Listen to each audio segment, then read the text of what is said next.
तसव्वुफ की इब्तिदा। इस्लाम का पहला दौर सरकार दो आलम सल्लल्लाहु अलैहि वसल्लम और उनके सहाबा किराम रज़ी अल्लाह ताला अन्हु का दौर है। हुजूर सल्लल्लाहु अलैहि वसल्लम और सहाबा किराम उनके तरबियत याफ्ता थे।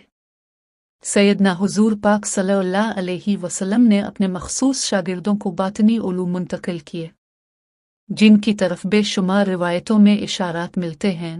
हज़रत अबू बकर सिद्दीक़ रज़ी अल्लाह ताला अन्हो के बारे में इरशाद है कि तुम पर अबू बकर रज़ी अल्लाह ताला अन्हो को फजीलत नमाज रोज़े की कसरत की वजह से नहीं, बल्कि इस इल्म की वजह से है जो उनके सीने में है। हज़रत उमर रज़ी अल्लाह ताला अन्हो के बारे में फरमाया, मेरे बाद अगर कोई नबी होता तो वो उमर रज़ी अल्लाह ताला अन्हो होते हुआ, और दरिया पर हज़रत उमर रज़ी अल्लाह ताला अन्हो का तसर्रुफ इस बात का सबूत है कि वो रूहानी उलूम से आरास्ता थे। हज़रत अली रज़ी अल्लाह ताला अन्हो के बारे में इरशाद है, मैं इल्म का शहर हूँ और अली रज़ी अल्लाह ताला अन्हु हो इसका दरवाज़ा है। इसमें वाज़े इशारा है कि हज़रत अली रज़ी अल्लाह ताला अन्हो तसव्वुफ़ उलूम बातनिया का सरचश्मा है। हज़रत अबू हुरैरा रज़ी अल्लाह ताला अन्हो फरमाते हैं, मुझे नबी करीम सल्लल्लाहु अलैहि वसल्लम से दो किस्म के उलूम मिले। एक वो हैं जो मैंने ज़ाहिर कर दिए हैं, और दूसरे उलूम वो हैं जिनको मैं ज़ाहिर कर दूँ तो तुम मेरी गर्दन उड़ा दोगे। तर्जमा। अल्लाह वो है जिसने 7 आसमान पैदा फरमाए और ज़मीन को भी उन्हीं की मानिंद नाजिल होता रहता है। अमर उनके दरमियान ताकि तुम जान लो कि अल्लाह हर चीज़ पर कामिल कुदरत रखता है। सूरा अल तलाक 11। हज़रत इब्न आस इस आयत की तफसीर ये बयान करते हैं कि अगर मैं इस आयत में मौजूद हक़ाइक़ बयान कर दूँ तो तुम मुझे संसार कर दोगे और कहोगे कि मैं काफिर हूँ। बिलाशुबा सरकार दो आलम के इन तरबियत याफ्ता हज़रात के सीने रूहानियत और वलम हुजूरी से लबरेज थे। हुजूर पाक सल्लल्लाहु अलैहि वसल्लम के सहाबा रज़ी अल्लाह ताला अन्हु की एक जमात जो ख़ास तौर पर अव्वलीन सूफिया कहलाने की हकदार है। असहाब सुफ़ा हैं। उन्होंने रसूल सल्लल्लाहु अलैहि वसल्लम के इश्क व महब्बत में दुनिया की हर शय की नफ़ी कर दी थी। इन लोगों के लिए मस्जिद नबवी में एक चबूतरा बना दिया गया था। ये मोहतरम हज़रात हुजूर पाक सल्लल्लाहु अलैहि वसल्लम की सरपरस्ती में इबादत और रियाज़त और मुजाहिदा नफ़स में मसरूफ़ रहते थे। रूहानी उलूम का हुसूल ही उनकी तवज्जो का मरकज़ था।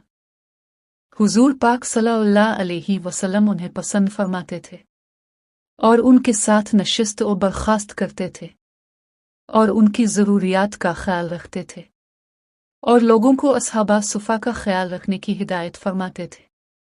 इस्लामी तसव्वुफ़ की तारीख़ 2वीं सदी हिजरी में शुरू हुई, जब ज़ाहिद और आबिद किस्म के लोग खुदा से लो लगाते थे और तज़किया नफ़स में मशगूल रहते थे। वक्त के साथ साथ मुख्तलिफ सूफ़ी सिलसिलों का आगाज़ हुआ, जैसे चिश्तिया, कादरिया, नक्शबंदी और सहरवर्दा। तसव्वुफ़ को कुरानी इस्तिलाह में तज़किया नफ़स और हदीस की इस्तिलाह में एहसान कहते हैं। तारीख़ का आगाज़। इब्तिदाई दौर तसव्वुफ़ का आगाज़ 2वीं सदी हिजरी में हुआ। इस दौर में सूफ़ी का लफ्ज़ ऐसे आबिदों, ज़ाहिदों और मुत्तक़ी लोगों के लिए इस्तेमाल होता था जो अल्लाह से लो लगाते और शरीयत की पैरवी करते थे। इस्तिलाह का रिवाज 9वीं सदी ईस्वी तकरीबन 286 हिजरी से तसव्वुफ़ का लफ्ज़ राइज होना शुरू हुआ, जो कि सूफ़ी से माखूज़ है। तसव्वुफ़ के मानी और मकासिद। तज़किया नफ़स। सूफ़ी हज़रात कुरानी इस्तिलाह में तज़किया नफ़स यानी अपने नफ़स को पाक करने और हदस इस्तिलाह में एहसान अल्लाह की बंदगियों करना के गोया तो इसे देख रहा है कि अमल पर कारबंद होते थे। शरई पाबंदी। अव्वल सूफ़ी वो लोग थे जो शरई अहकाम की पाबंदी करते और तज़किया नफ़स के लिए कोशां रहते थे। अहम तसव्वुफ़ी सिलसिले। वक्त के साथ साथ कई अहम तसव्वुफ़ी सिलसिले कायम हुए, जिनमें से 4 मरूफ सिलसिले ये हैं।